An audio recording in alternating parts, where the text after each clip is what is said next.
tiene la cabeza y el tórax. Y este cuello tiene 20 triángulos que vamos a ver. Hay dos músculos importantes, uno que forma el cuello, ¿cuál será? No, el que forma el cuello, ¿cuál es? El que da la forma al cuello es el trapecio, y el que lo divide es el esternocleidomastoideo.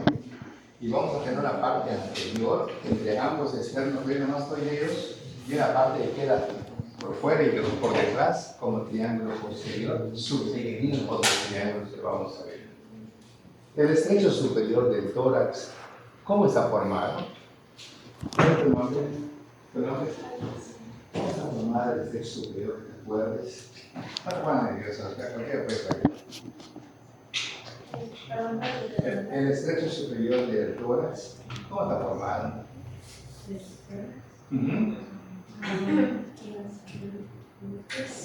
No, ¿te acuerdas? Tenemos así. El primer par de costillas, que por cierto son cortas y son planas, son las únicas costillas que son planas, y es importante para la nomenclatura de los vasos, porque las costillas tienen una característica de ser así planas, y todas las demás son así. ¿Ok? Mientras que la primera costilla, por la forma como está, tendrá un borde medial y un borde lateral, las otras costillas tendrán un borde superior y un borde inferior. Claro, al tener normalmente el aplanamiento de la costilla, habrá una cosa importante encima de la primera costilla. ¿Cómo se llama? No. Es de la costilla, no estamos hablando de relación con la primera, de la costilla. Vas pasando por ello y de pronto una elevación. El tubérculo escaleno o del distal, ¿sí? Y por delante va a haber un canal donde pasa la vena subclavia y por detrás un canal, a ver, un canal donde pasa la vena subclavia. ¿Ve? Esas primeras costillas hacia adelante deben hacer, Antonio.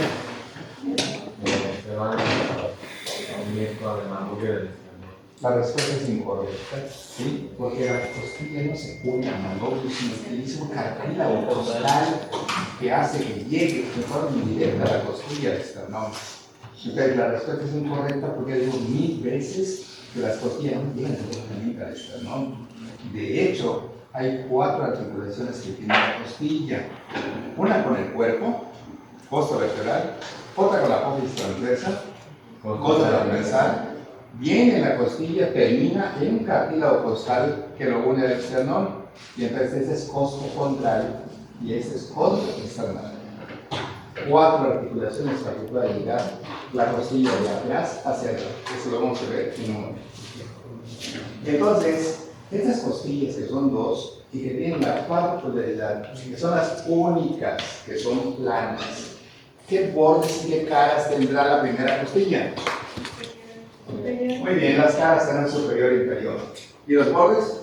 Medial y lateral. Medial o interno y lateral o externo. ¿Está bien? Y entonces vamos a ver que la arteria subclavia que pasa encima de la primera costilla, en el borde externo se acabó su trayecto y se va a convertir en axilar. ¿Correcto? Y el axilar va a tener un trayecto oblicuo hacia la axila, y en el borde inferior del redondo mayor, ahí va a cambiar de nombre y se va a meter al brazo como arteria branquial humeral. Esta arteria va a seguir su camino en la parte interna. Si agarramos y presionamos la cara interna, podemos sentir el pulso de la arteria braquial con toda la facilidad del mundo. ¿Está bien? Y luego esto continuará hacia lo que es el pliegue del codo, ¿correcto? Que no es lo mismo que fosa antecubital. ¿Alguien me puede decir cuál es la diferencia? Pliegue del codo y fosa antecubital. ¿Será lo mismo? ¿La fosa antecubital? No. Si ustedes ven así como está en extensión, la articulación del codo, ponen la extensión así. Vas a ver un pliegue transversal que corresponde a este, que es cutáneo. Es el resultado de tus movimientos de flexión y de extensión hasta que se forma una línea transversal. Ese es el pliegue del codo, es cutáneo. Pero la fosa antecubital, si hacemos como a muchos estudiantes que les gusta que les dibujen la anatomía de su cuerpo, pondríamos en un marcador aquí a un bráqueo radial, a otro aquí que se llama pronador redondo, y una línea imaginaria que voy acá, y tenemos un triángulo que se llama fosa antecubital, que obviamente no tiene nada que ver con el pliegue, que es piel. ¿De acuerdo? Ok. Estas primeras costillas hacia adelante, entonces, ¿a dónde fueron? ¿Y el cartílago? Al manubrio, ¿de acuerdo? Y hacia atrás, ¿con quién guardan relación? Con la primera vértebra cervical, ¿es correcto? Entonces aquí está más abajo la primera vértebra dorsal. Y cuando tenga su articulación, saldrá para la apófisis transversa y tendrá la primera y la segunda articulación para luego dirigirse hacia afuera y luego hacia adelante y hacia adentro. ¿Está bien? Cara interna o cara externa, ¿es correcto? Claro que no es correcto. Entonces tiene que estar jugada porque es cara superior y cara inferior, y el vórtice interno y el vórtice externo. Se llama arteria subclavia por aquí. ¿Por qué se llama la arteria subclavia? Julio. Claro, o sea, la adivinaste desde el punto de vista de lo que dice subclavia, ¿no? Efectivamente, si está aquí, el primer par de costillas, la clavícula está aquí y la arteria está acá abajo de la clavícula. Subclavia. ¿Está bien? Axilar, pues se dirige a la región importante que es la axila, que es una pirámide con pared anterior, pared posterior, pared medial, pared lateral, base y vértice y contenido vaga-flex. ¿Qué será eso de vaga-flex? ¿Cuál será el contenido de nuestro hueco de la axila? ¿Qué vamos a encontrar allá? Plexo braquial. Plexo braquial, muy bien. ¿Qué parte? Los tramos primarios. No, Los tramos. tampoco. Las ramas terminales, que era musa orbital, radial, mediano, músculo cutáneo y axilar. O sea, decir plexo braquial no. Ramas terminales del plexo braquial serían la respuesta correcta. Pero nada más eso estaría ahí. O hay otras cosas que vamos a encontrar. ¿Qué nódulos? Vena y arteria. Ya no se llaman Vena y nódulos, se arteria llaman braquial. ganglios. Y hay 5 grupos EK, posterior, externo, central, apical, posterior y pectoral. Ahorita los vamos a escribir todos. Estamos hablando de generalidades. Y aparte de eso, vamos a encontrar va, será va. ¿Okay? Porque dice va, flex. Vena y Ya es arteria. ganglios axilares. Flex, plexo braquial. ¿Y va qué será? Vena y arteria. Vasos axilares, arteria y vena axilar. Todo eso vamos a encontrar cuando disecamos la axila y vamos a encontrar su contenido vaga-flex. En el cuello hay un músculo que nos hace girar el cuello.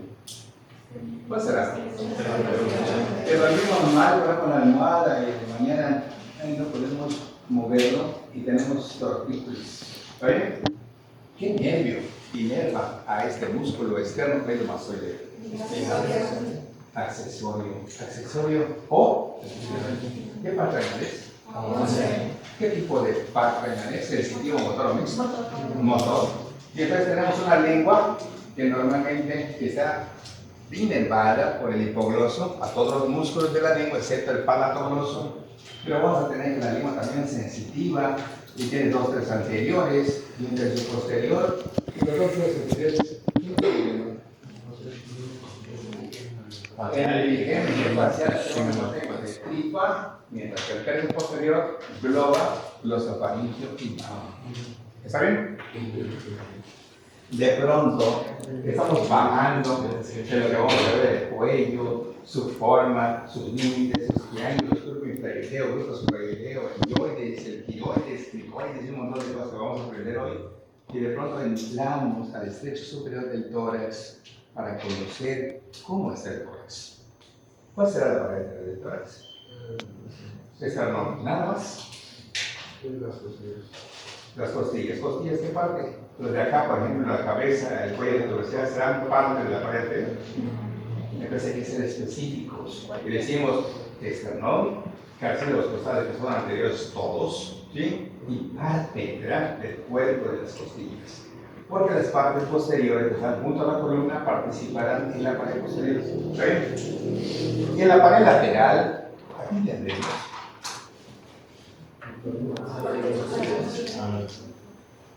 ¿Cuál será la paralateral? Porque las costillas y los músculos intercostales. Correcto, los intercostales internos, íntimos, profundos, externos, lo que ustedes quieran también. Y el cuerpo de las costillas. Y en la pared posterior que tendremos las vértebras torácicas o dorsales, que son 12, 15, 12, ¿de acuerdo? Y que tienen dos características muy propias nada más de ellos. Nadie más lo tiene. ¿Cuáles serán? Carillas costales a los lados del cuerpo vertebral y nada más. No. Dos características propias en donde aquí, en Rusia, en París, en la zona, en el Chaco, donde sea, te van a decir si es piedra. Tiene una carilla en la cara anterior de la apófisis transversa, de las dos articulaciones, costa vertebral y costa transversal, y eso es lo característico de la vértebra dorsal. Será más grande que la vértebra cervical, pero será más pequeña que una vértebra lumbar. ¿Por qué? Ustedes tienen que actuar con lógica para que así vayan los conceptos anatómicos entendiéndolos y razonándolos.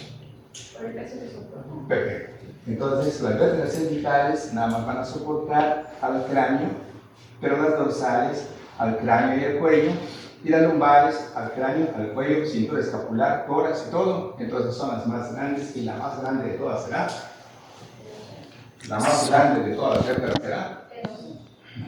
L5. No, tampoco.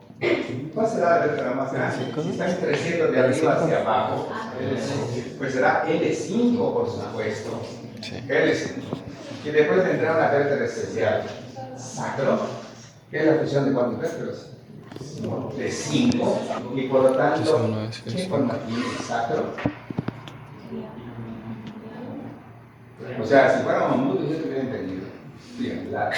Okay. Pero tiene una forma piramidal, y la base, ¿dónde está? Arriba, abajo, a los lados, adelante, atrás, ¿dónde está? Arriba, el vértice, abajo, tiene unas caras laterales, tiene una parte anterior y tiene una parte posterior. ¿Está bien? Ok, entonces tiene algo específico e importante para la mujer, la cara anterior del sacro. ¿Qué será? ¿Cuál es su nombre? ¿Ahí? ¿Cuál será la característica principal? Sillas acá al ladito pueden prestar. Sillas acá al ladito pueden prestar. Ni idea. Que se vuelva curva. Que tiene una concavidad, porque si no la tiene, se llama. Lorosis. Se llama, no. No, es una plana, ¿no? Sacro rectificado, y no pueden hacer el bebé. ¿De acuerdo? Entonces nosotros los obstetras, si hacemos un tacto y seguimos la concavidad, decimos que está muy bien, pero si hacemos el tacto y no hay concavidad, tenemos que bajar en esta forma, decimos que el sacro está rectificado, tiene ausencia de su concavidad, y el bebé se va para cesárea. Y si yo no le hago eso y el médico no tiene experiencia, me dará pruebas de trabajo de parto, tardará, sufrirá, al final de cuentas no penará. ¿Por qué? Por falta de experiencia. ¿Qué pueden cerrar, de acuerdo? ¿Correcto? Muy bien. Entonces nosotros tenemos vértebras especiales. ¿Sí? Las vértebras cervicales, donde yo puedo decir sí es una vértebra cervical, tiene tres características. ¿Cómo se llama? Ali. A ver, tres características que nada más ellos tienen. Los demás no lo tienen. Entonces ustedes tienen, les aconsejo que cuando ustedes estudien de todo lo que pide el párrafo de la vértebra, de la columna o de la estructura que estudien, saquen su resumen con 4 líneas de cada cosa que lleva la mitad de la hoja, lo que necesitan ustedes como si fuera algo compacto para que cuando venga el examen ustedes estudien la parte interesante. Lo demás, que si a momento de leer, no, me interesa esto. Tres características, ¿cuáles? Apófisis espinosa bífida. Y le preguntamos a ella, ¿qué es bífida? Correcto, en forma de una B invertida, con la lengua de una serpiente, nada más ella lo tiene. Ni las dorsales, ni las lumbares, ni sacro, ni cosas. ¿Otra? Foramen transverso, ¿dónde? Para que corra una arteria. ¿Qué es arteria vertebral? Es rama de la arteria circular, el edema, el tronco escapo vertebral, mamá interna, tiro cervical, tronco cérvico intercostal, escapular descendente dorsal. Lo vamos a aprender poco a poco, ¿sí? Pero todas las arterias tienen mnemotecnia, todas, ¿sí? Pues la vertebral se dirige hacia atrás y hacia arriba y entra en el arco transverso de la sexta vértebra cervical. ¿Y por qué no la 7? Porque está tapada por la piedra. Porque está obstruido el agujero por un ligamento de fijación pleurotransverso del vértice del pulmón hacia la apófisis transversa. Esto sube, sube, sube y en algún momento se va hacia afuera. ¿Por qué? Las arterias vertebrales suben, suben paralelas, pero de pronto son divergentes. ¿Por qué? Para formar la arteria final. ¿Por qué será? No hemos llegado todavía. ¿Ah? Entra el cráneo. Pero ¿por qué en lugar de que haga esto, no sigue así, entra el cráneo? ¿Por qué? Porque está el cerebro. No, porque el agujero transverso de la primera vértebra, que es el más externo de todas las vértebras cervicales, entonces la arteria tiene que irse arriba y a buscar ese agujero transverso. Cuando entra, se dirige hacia atrás, forma un surco en la base del arco posterior, entra y va a atravesar una membrana de la articulación occipito-acroidea posterior. ¿Cómo se llamará la membrana? La unión del occipital con el atlas, con su arco anterior y arco posterior, es una articulación atroide-occipital, occipito-acroidea lo mismo, y hay un ligamento a ese nivel, ¿cómo se llama? Occipito-acroideo posterior. ¿Sí? Ese que va a atravesar la arteria, y hay preguntas ya en un examen nacional, nos va a preguntar, ¿y la arteria vertebral de dónde viene? No, le va a preguntar, ¿cómo se llama la membrana que se encuentra entre el occipital que atraviesa? ¿Será la anterior o la posterior? Si quiere su ubicación, obvio que la posterior. Tiene nada que ver con la parte anterior. Esas arterias se inflarán y pasarán a los lados del tallo cerebral. ¿Cuáles son las partes del tallo cerebral? Mesencéfalo, el puente y el bulbo raquídeo. ¿Cuánto mide? 7.5. ¿Cuánto mide el mesencéfalo? 1.5. 1.5. ¿Cuánto mide el bulbo? ¿Bulbo? 2. 3.5. ¿Cuánto mide el puente? 2.5. Constantemente tan familiarizados con el lenguaje que yo utilizo, que es el que va a hacer, wow, qué rápido contesta este chico y todavía este examen. Va a ser un genio, sí, va a ser un genio si decides tú seguir, que es lo mismo. Pero si en el segundo año te distraes y ay, voy a hacer mucho, de nada sirve los talentos. Hay que aprovechar el talento. 1.5, 2.5 y 3.5. ¿De acuerdo? Tallo cerebral. ¿De acuerdo? Entonces, normalmente pasan, se unen las dos aves, arteria vertebral y arteria vertebral, para formar. Y esta arteria basilar, hay todavía una alfombra antes del clivus que no hemos visto todavía, que se llama ligamento longitudinal posterior, que viene de los cuerpos vertebrales, que termina en la cara superior de la porción basilar, como poniéndose una alfombra para que ya llegaron, bienvenidos. Pasa y se mete al clivus. ¿Del clivus a dónde nos lleva? A la esfenoides. Y entonces en el esfenoides termina dividiéndose en qué? Cerebrales posteriores cepo, que junto con la cerebral anterior y cerebral media, 3 cerebrales de un lado, 3 cerebrales del otro lado, remoteico cerebral, amepo, anterior, medio y posterior, coco, comunicantes anteriores 2, comunicantes posteriores 2, 10 arterias en el polígono de Willis o 7 en las sinusis. ¿Correcto? ¿Qué es el polígono de Willis? O sea, ¿qué es un adorno que está allá arriba? ¿Qué es fácil? Para llegar al encéfalo. Para llegar al encéfalo, pero ¿cuál es su función primordial? ¿Sería una irrigación? ¿Complementaria a qué? ¿Qué es una irrigación complementaria? ¿A qué? ¿Cuándo va a estar entrando en función esta circulación del polígono de Willis en forma fisiológica para alimentar al otro hemisferio? Cuando tengamos una trombosis de la carótida primitiva, ya no llega al cerebro y a través de las comunicantes pasa al otro lado. Pero una paciente que tiene un cáncer de tiroides y que crece y invade la carótida primitiva, hace una tiroidectomía, tiene que seccionar la carótida, se acabó, se perdió la circulación de allá. Pues no se perdió porque todos los vasos están comunicados con otros vasos a través de comunicantes y de esta manera se mantiene viva la parte anatómica que está afectada por su vaso principal. Y eso se llama circulación suplementaria. ¿Está bien? De pronto yo llego al tórax, en el estrecho superior, y me dejo caer en un tórax, ¿de acuerdo? Me dejo caer, y entro solamente un tórax óseo sin nada de contenido, ¿ok? Y veo al esternón hacia adelante, a los capítulos costales, a los cuerpos postales, veo a los lados, veo atrás la columna dorsal, la llegada de lo que es las articulaciones. Y luego veo abajo, ¿sobre quién voy a caer? Sobre el diafragma. Y ya en el diafragma, veré acá arriba y veré yo un estrecho superior respecto reniforme. ¿Qué significa reniforme?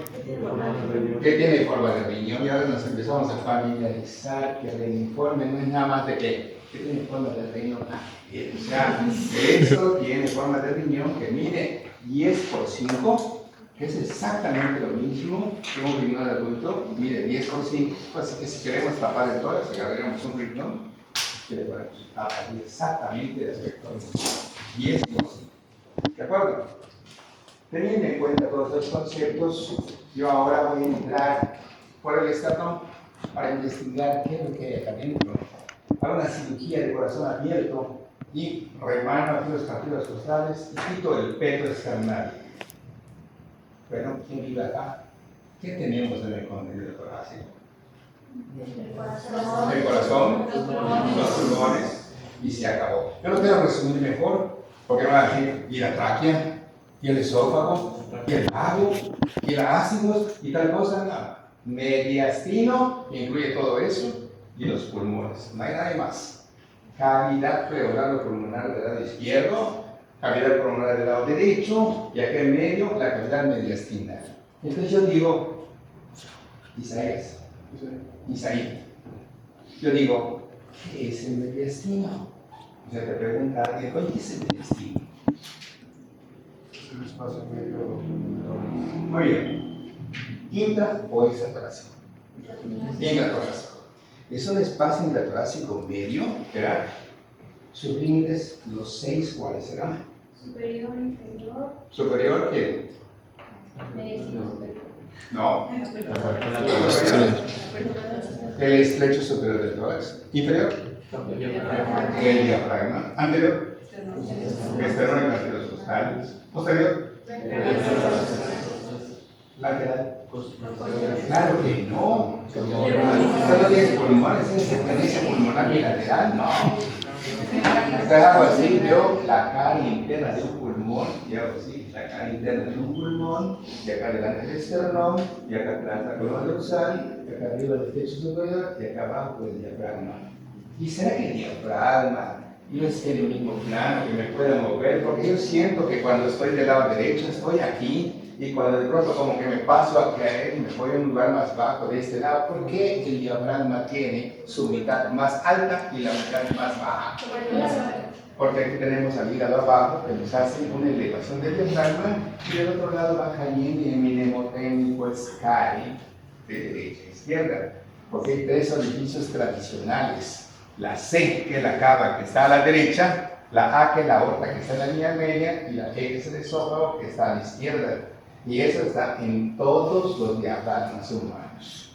3 orificios tradicionales anatómicos, uno a la derecha de la línea media, la C, otro en la línea media, la A, y otro a la izquierda, la E. Cae de derecha a izquierda. ¿Está bien? Y luego vamos a ver qué pasa en cada orificio también. ¿Sí?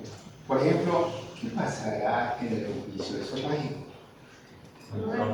Del esófago, ¿verdad? ¿Y quién acompaña el esófago en toda su extensión? ¿Cuál? ¿No? ¿Quién acompaña al esófago en toda su extensión? ¿Cuál? Troncos vagales. ¿Cómo quedan los vagos con respecto al esófago? ¿Quién es el anterior y quién es el posterior? El izquierdo hace así y el derecho hace así. Correcto. Y entonces el flecho esofágico anterior lo va a dar el vago izquierdo y el posterior lo va a dar el vago derecho. Obviamente que cuando este esófago pasa su orificio, ¿hacia dónde va? ¿Hacia dónde? Exactamente hacia el abdomen y se convierte en estómago. ¿Está bien? ¿Y qué va a pasar con los vagos? ¿Será que hasta ahí se quedan? Y entonces los siguen hacia el estómago para formar el plexo gástrico anterior y el plexo gástrico posterior. ¿Y quién formará el plexo gástrico anterior? ¿Cuál? Claro, y así todos los anteriores van a ser duodenal, ionar, iliar, cólico, todos los anteriores van a ser de la izquierda. Las únicas dos estructuras que van a entrar en ese hiato esofágico o orificio esofágico de KE son una materia que va a ser EVA. ¿Qué es eso? La E, esófago y vagos. ¿Qué son los que van a entrar normalmente? ¿Correcto? EVA. Pero cuando estamos en eso del diafragma y estamos analizando que hay un orificio en la línea media donde permite el paso de qué? El orificio aquí en la línea media de los tres orificios se cae. Hay un orificio que me ¿qué pasa allá? Aorta, ¿sí? Entonces hay unos nervios que habrán visto en el sistema nervioso que se llaman esplácnicos, que van a las vísceras, ¿sí? Esplácnicos es mayor, menor, inferior, es una materia que es mayor, menor, inferior. Son pequeños nervios en forma de redes que siguen a los vasitos que forman plexos con nervios conocidos como esplácnicos mayores, esplácnicos menores, esplácnicos inferiores. ¿Ven? Entonces esa aorta tiene los esplácnicos, ¿sí? Pero hay una estructura que irriga a todo nuestro cuerpo, todo. ¿Cómo se irriga a todo nuestro cuerpo? ¿A través de qué? Ramos. ¿Ramos de qué? ¿Qué es eso? Venas. Entonces las arterias llevan oxígeno y normalmente a través del árbol arterial se va a nutrir todo nuestro cuerpo. ¿Llevarán qué cosas a nivel de la sangre? Isaí. Solamente. Yo te puedo decir, por ejemplo, el desfile del 20 de noviembre, vienen los soldados de la zona militar no sé qué, vienen los deportistas de la zona militar no sé qué, y así van a pasar, nosotros vamos a ver. Y nosotros vamos a ver un desfile de la sangre.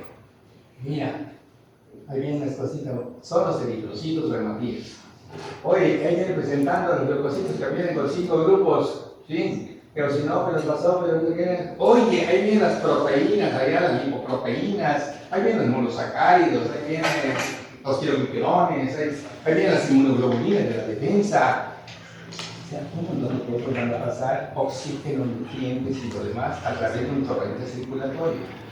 Las arterias son sinónimos de oxígeno y las venas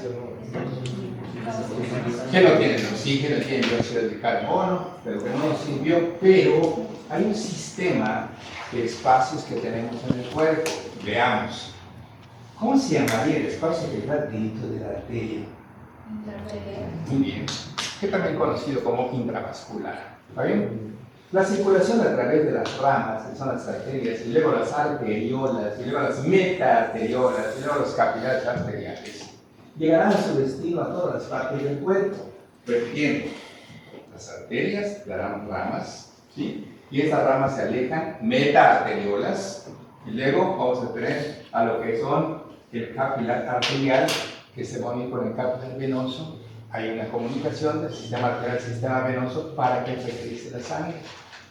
Se hace un filtrado a nivel de lo que son las células, y entonces ahora aprendemos que el origen de la circulación vendrá del vaso arterial. Que el destino final, ¿cuál será? ¿Cuál será el destino final? El destino final de toda la circulación que está yendo a las diferentes partes del cuerpo. ¿Cuál será su destino? ¿A quién va a alimentar normalmente ese oxígeno y los nutrientes? ¿A quién? A los órganos. ¿Qué es un órgano? Es un conjunto de tejidos, ¿no? ¿Qué es un tejido? Es un conjunto de células. ¿Y una célula qué es? Es una unidad estructural y funcional que hace las cosas siendo minúscula. Debe trabajar, tiene un sistema digestivo, un aparato respiratorio, un sistema esquelético. Todo lo que tenemos en el adulto lo tiene a nivel de lo que es la microscopía celular. ¿Está bien? Entonces, destino vital, espacio intracelular. ¿Ok? Allá va todo el alimento de la célula. ¿Cómo se llamaría el espacio que está fuera del vaso? Afuera de la célula. Entonces se va a llamar extracelular. No, se va a llamar extravascular. Es el mismo. Es extravascular, es extracelular y se llama tercer espacio o intersticial. Ahí se van a perder algunas proteínas, algunas sustancias que van a seguir por un sistema especial que se llama sistema linfático. ¿Sí? en donde toda la linfa regresará a la circulación general. Y en el tórax hay unos sistemas de vasos que se llaman conducto linfático derecho, y vamos a encontrar en el abdomen un conducto torácico que trae toda la linfa del abdomen y que viene desde abajo de miembros inferiores, se llama conducto torácico. Resulta que este conducto torácico, a la altura de L1 a L2, del tamaño de lo que es la base de un cigarrillo, centímetro y medio, 2 centímetros, se encuentra una pequeña zona conocida como cisterna de Peck o cisterna de Kilo, que trae toda la linfa de troncos importantes del abdomen y que los del abdomen y la pelvis reciben los de las piernas, y toda la linfa que viene del abdomen y de miembros inferiores irá por el conducto torácico. Y este conducto torácico agarrará el orificio aórtico para que se meta también. Entonces, fíjense, espláncnicos mayores, conducto torácico, aorta y una vena que viene desde ahí abajo, que se llama ácidos. Nos hace un mnemotécnico que las estructuras que pasan por el orificio aórtico son ECA, espláncnicos mayores, conducto torácico, aorta y ácidos. O sea, ECA lleva doble A. ¿De acuerdo? Esas son las estructuras que vamos a encontrar acompañando a la aorta en el orificio aórtico. En cambio, en el esófago nada más teníamos aquí. Al esófago y a los tres vagas. Entonces, el esófago y los vagos hacían el mismo tipo de Eva, y acá tenemos a ECA, y nada más nos falta un orificio. ¿Cuál? El de la cava. El de la cava. Entonces, en la cava aparece que tenemos unos nervios importantes, pero sumamente importantes, que van a inervar al diafragma. ¿Cuál será? Estos frénicos nacen del plexo cervical profundo de C3, C4, C5 y van a descender prácticamente al diafragma, ¿sí? Y van a utilizar al orificio de la cava para que puedan pasar por ese orificio y distribuirse debajo del diafragma. Entonces resulta que la cava, el frénico derecho y linfáticos que vienen del hígado hacia el mediastino, nos hacen un mnemotécnico de cafrelim.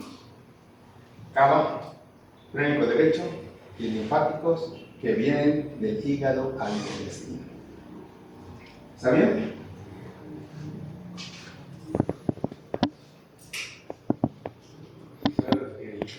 El mnemotécnico es cafrelim, orificio de la cava, se encuentra, vamos a completarlo. El orificio de la cava está en T8 a T9, el orificio de la aorta está en T12 y el orificio del esófago está en T10 a T11. Si nos vamos en una forma ascendente, diríamos T8 a T9, T10 a T11 y T12. O sea, todo en orden. El de la aorta está en T12. Muy importante, porque la aorta, cuando va a pasar del tórax al abdomen, acá en el topográfico estaría así. En T12. Entonces vamos a encontrar un punto importante que está en la unión del manubrio con el esternón en sentido posterior. ¿Qué cosa importante hay entre el manubrio del esternón, el cuerpo del esternón y el sentido posterior? Hay una angulación, ¿cómo se llama? Ángulo esternal o ángulo de Lewis. Hay como 14 cosas que ocurren en el centro. Quiero que me digan una de ellas. Bifurcación de la tráquea. T4 a T5 normalmente ocurren muchas cosas.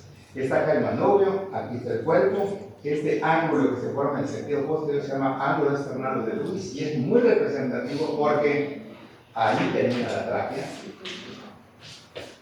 El último cartílago traqueal, ¿cómo se llamará? Carina, lleno de receptores. Estamos comiendo y platicando y hay una broma y se va un poquito a la tráquea en vez de que se vaya el esófago, rápidamente sale hasta por tu nariz, ¿sí? Porque llega la carina que está llena de receptores y rebota y sale prácticamente para expulsar algo que no tenía por qué estar en la vía respiratoria. Termina la tráquea, ¿está bien?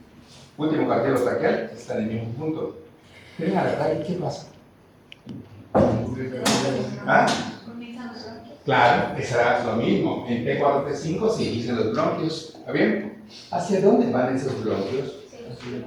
A los pulmones. Pero ellos no van a llegar directamente a los pulmones. ¿Está bien? Cuando llegan a la puertecita del pulmón que se llama ilio, pregunta, ¿Quiénes viven acá? Yo tengo 3 lóbulos. Toma. Y estos primarios no van a entrar al pulmón. Los que van a entrar al pulmón son los secundarios, también llamados lobulares. ¿Sí? 3 de un lado y 2 del otro lado. Pero cuando esos implants acá, lo pregúntame, ¿cómo han dividido todo esto? ¿Sí? Hay segmentos. ¿Cuántos son acá? 10 en el lado derecho, 9 en el lado izquierdo.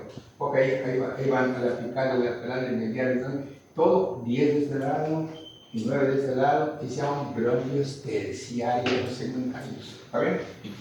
Regresando normalmente a donde termina la tráquea. ¿A qué nivel? Si ustedes se dan cuenta, yo voy repitiendo los conceptos entendidos porque la anatomía se aprende por base de repetición. ¿Ok? Pues es tanto lo que lo escuchas, tanto de las personas que se quiere el concepto, como que quieren hacer un ratito la clase de ayer. Bueno, muchísimo, 2 por 6, por 3 por 5 meses, se evalúa y por lo aquí. O sea, la anatomía se comprende, se razona y se queda. Si ustedes memorizan, no va a tener para nada. Ni siquiera para el examen inmediato, porque se van a tener dudas de lo que están contestando. Pero si lo razonan, habrá cosas que no estudien, que podrán sacar las fondos. ¿Sí? Muy bien. A este mismo nivel, ángulo de Lewis Kemperes, a este mismo nivel, terminó la tráquea, el último cachorro de acá se llama canina, inician los troncos primarios o pulmonares, ¿de acuerdo? Y ahora en ese mismo nivel resulta que la aorta forma un arco sobre el hombro izquierdo, en ese mismo nivel, ¿sí? Y ahora resulta que los ácidos forman un arco sobre el hombro derecho, que tenemos 5 rotaciones. Pero ahora resulta que el corazón tiene un vaso principal que nace de la aorta. ¿Cuál será? Ojo, que son las coronarias izquierda y derecha, ¿está bien? Y luego, ¿qué pasa con esta aorta? Sube en forma ascendente, oblicuo hacia la derecha, y se llama, obviamente, no descendente, ascendente, y luego este va a llegar a T4, T5, ¿sí? Otra relación. Y luego de la aorta ascendente, ¿qué sigue? El callado de la aorta, que mide 5 centímetros, que pasa de derecha a la izquierda, ¿de acuerdo? Y que resulta que se inicia aquí, donde terminó, que es T4, T5, hace un arco y termina en el mismo punto del lado izquierdo, T4, T5, otra relación. ¿Y con qué se continúa? Con la aorta descendente en T4, T5 otra vez. Y ahora está bien en dirección hacia la línea media hasta su inicio. Pregunta, ¿la aorta torácica de dónde a dónde se extiende? De T4 a T5 a T12, y cuando pasa esta aorta y entra el abdomen, dejará de llamarse aorta torácica y se convertirá en ¿qué? Y esa seguirá siempre bajando hasta que llega a la altura de L4, ¿de acuerdo? Que en un individuo normal, su ombligo, si lo cortamos transversalmente, estará L3 a L4. Y una vértebra más abajo, como ese Dr. Good, creo que el Dr. Good te puede ver a través de los cuerpos, y muchas secuencias así. No, la otra es un poquito debajo del ombligo. O sea, si el ombligo está en L3 o L4, pues la otra está L4. ¿Ven? Termina la aorta. ¿Y qué pasa? Se divide Ilíacas. ¿En los anteriores cuáles? Ilíacas. No, poquito están acá abajo. Ilíacas. Femorales están acá. Ilíacas primitivas. Vamos a analizar. ¿Por qué se llaman ilíacas primitivas? ¿Ah? Quiero saber cuál es. Muy bien. O sea, el hueso ilíaco. Entonces, estas arterias que van a ser las ramas principales de la terminación de la aorta abdominal se llaman ilíacas porque van a los huesos ilíacos, ¿está bien? Y son las primeras, por eso se llaman primitivas, como los hombres primitivos fueron los primeros, ¿está bien? Y cuando esta aorta empieza a bajar, estamos en L4, una vértebra más abajo, L5, cuando el disco lumbosacro se vuelve a dividir, y una se mete a la pelvis, y otra sigue al ligamento inguinal, se llama ilíaca interna o hipogástrica, ilíaca externa, que luego que pasa el ligamento inguinal se convertirá en, una vez que la arteria venga aquí, ligamento inguinal y se meta acá, se llamará femoral. Y entonces resulta que la fémora se dio un trayecto oblicuo por 3 caminos, a nivel de la vaina, el vaso femoral, del triángulo de Scarpa, el conducto de Ponte, y terminará en el anillo del tercer aductor para convertirse en popliteo. Y en el borde inferior del popliteo nacerá tití. Tití en Cuba dicen que es cariño, oye tití, cariño, ¿sí? Tibial anterior y tibial posterior. ¿Recuerdan? Muy bien, regresamos otra vez. El diafragma es un músculo que presenta un hemidiafragma derecho más alto que el izquierdo por la presencia del hígado. Presenta 3 orificios para su estudio. Uno a la derecha, de la cava, cafrelim, cava, frénico derecho, los linfáticos que vienen del hígado al mediastino. Uno en la línea media, aorta, ¿qué altura? P12. Y normalmente esta arteria está acompañada de ECA, esplácnicos mayores, ¿correcto? El conducto torácico, la propia aorta y la ácidos. Y a la izquierda estaríamos normalmente en el orificio follato esofágico donde está EVA, esófago y vagos. ¿Cuántos tendones tendrá un músculo? ¿Cuántos tendones tendrá un músculo? No depende de su infección. ¿Perdón? A ver, ¿cuántos entonces? Sí, depende. ¿Cuál es tu nombre? Sara. Sara. Sara. Vale. ¿Cuántos tendones tendrá un músculo? Depende de su inserción.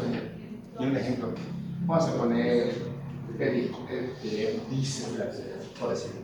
Pues va a tener 3, ¿no? Dos armas arriba y luego. Muy bien, este va a tener 3 tendones, 2 proximales y 1 distales. Perfecto, muy bien.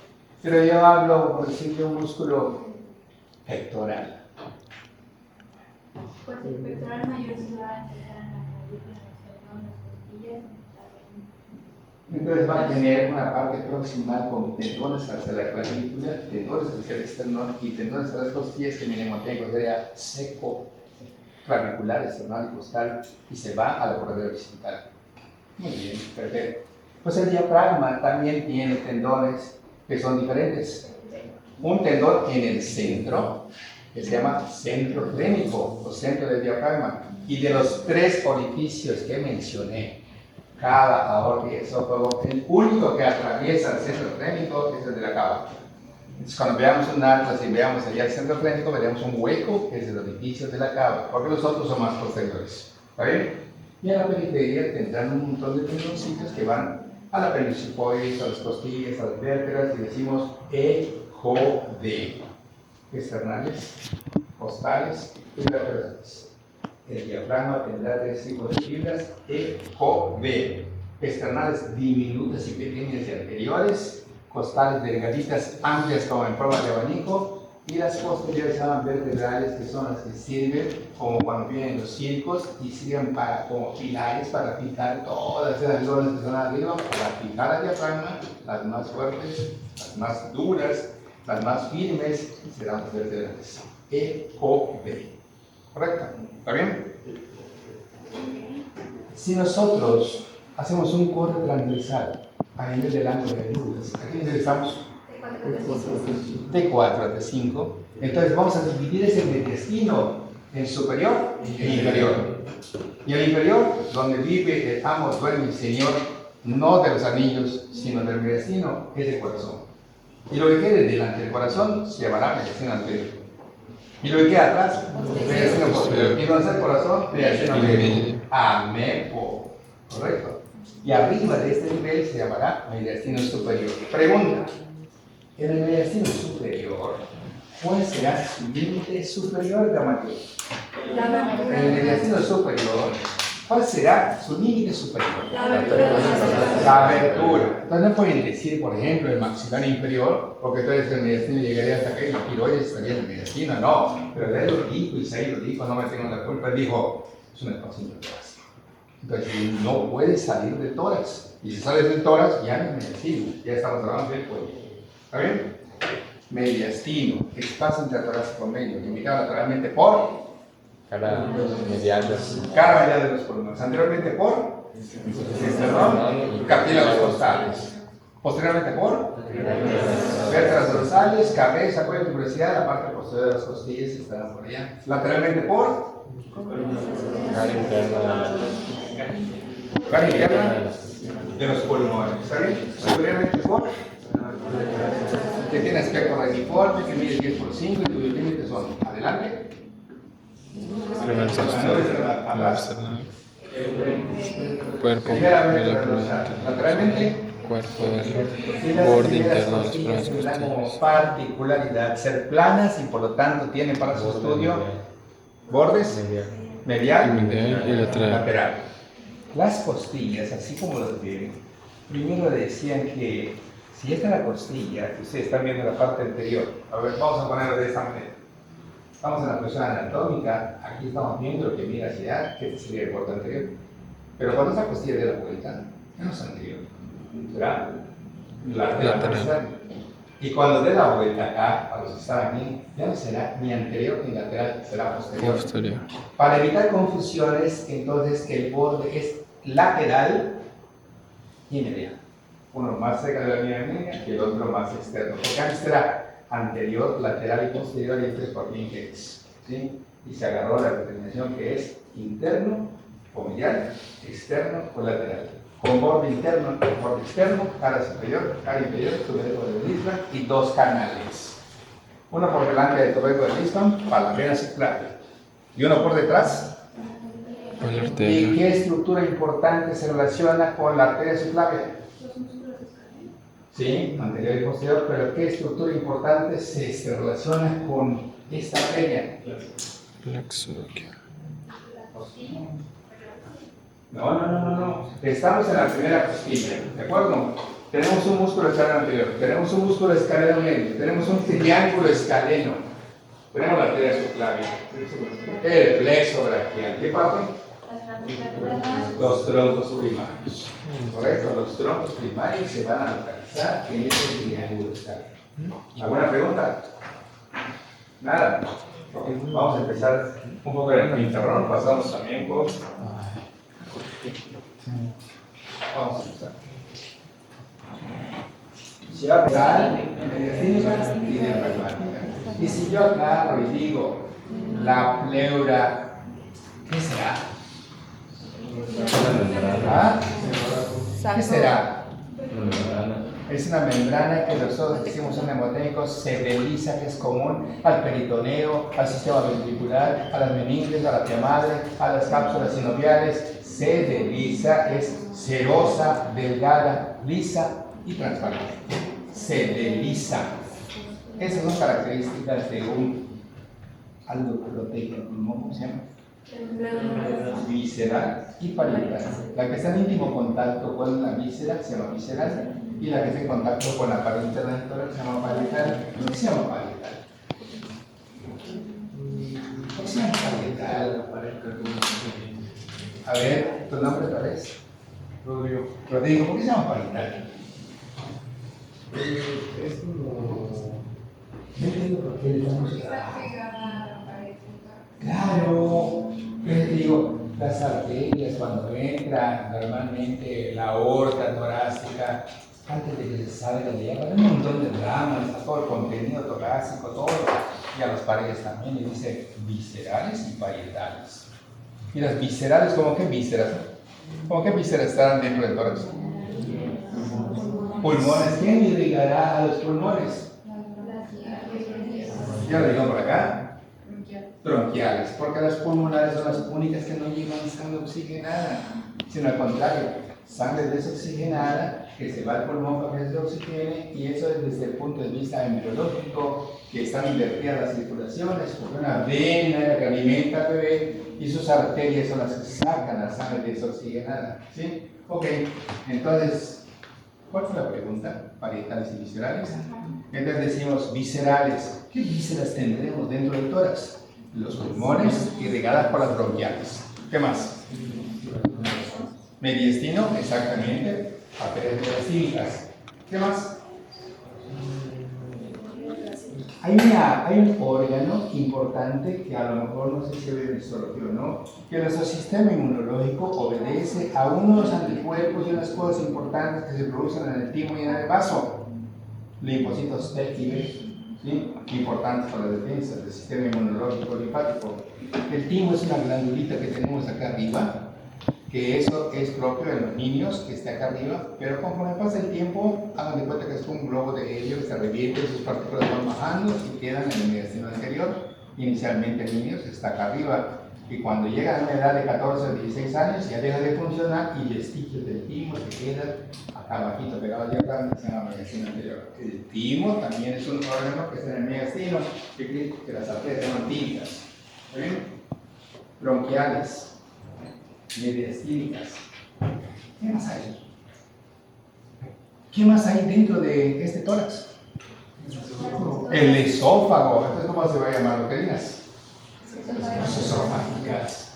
Y el corazón, ¿cómo se llama? La membrana sedosa, delgada, transparente, está en contacto con el pericardio seroso, porque hay uno más fuerte que la proteína, que se llama pericardio fibroso, y entre los dos existe una cavidad pericárdica.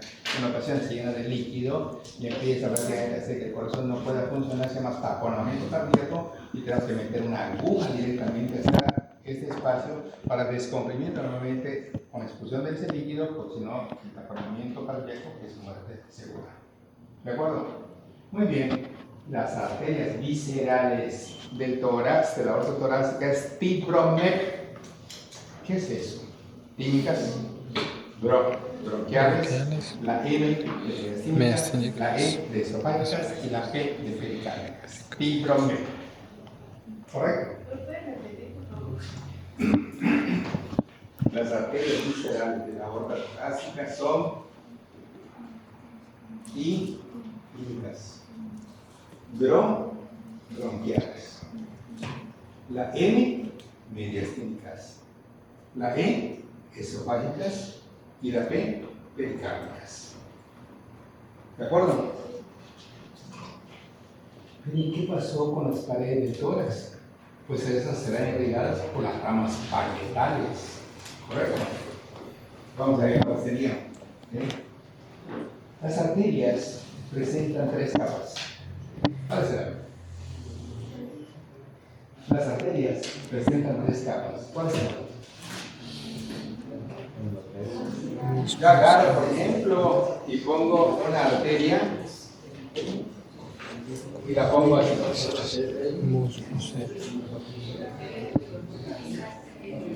Y veo una, dos y tres capas. Yo veo las capas de un vaso.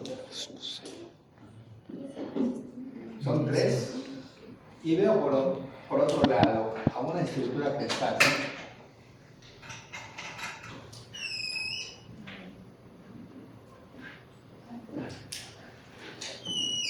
Hagamos de cuenta que esta es la aorta, hagamos de cuenta que esta es la cava y estamos en el abdomen. La aorta está a la izquierda de la cava y la cava está a la derecha, no del padre, sino a la derecha de la aorta. ¿Está bien? Estamos en el abdomen. También tiene tres capas, como se pueden ver ustedes acá. 1, 2 y 3. El mnemotécnico de las capas sería C de capas, ¿sí? Íntima, media y adventicia, como el casino que es el sendero, cima, ¿verdad? Y entonces tenemos tres capas que son íntima. ¿Qué otro nombre sería? Endotelial. ¿Sí? Media. ¿Qué otro nombre sería? Muscular. La adventicia, ¿qué otro nombre tendría? Serosa. ¿Correcto? Las capas de una arteria o de una vena son similares, son tres.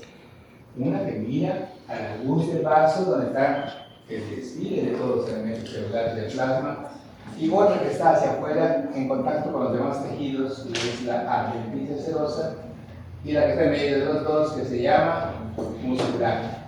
¿Sí?